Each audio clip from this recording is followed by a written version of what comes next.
د زده کړو په اړه د طالبانو دوه خبرونه. طالبانو څنګه په زده کړیالانو باندې غیرت وکړ. دا چې تازه د زده کړو په اړه څه وویل ویډیو خامخا تر اخره وګورئ تر څو په هر څه خبر شئ.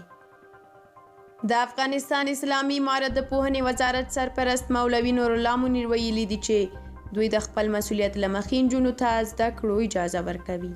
نوموړي د ملګرو ملتونو له ځانګړي استازي ډیبرلاین سره په لیدنه کې ویلي دي چې زده کړې د نجونو حق دی او دوی مسؤل دي چې هغوی ته د زده کړو زمینه برابره کړي، نه دا چې د بهرنیو فشارونو له امله به هغوی ته ښوونځي ته د تګ زمینه برابروي. د یادونې ده چې واک ته د اسلامي امارت رسیدو وروسته ټول دولتي ښوونځي او پوهنتونونه د نجونو پر مخ تړل شوي دي.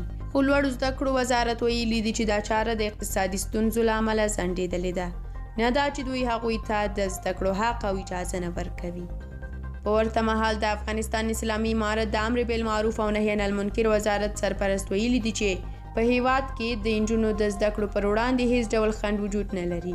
هغه زیاته کړې ده چې تعلیم پر ښځه او نر دواړو باندې فرض دی او دا خبرې چې اسلامي امارت د نجونو له زده کړو سره ستونزې لري له حقیقته لري او یوازې تبلیغات دي.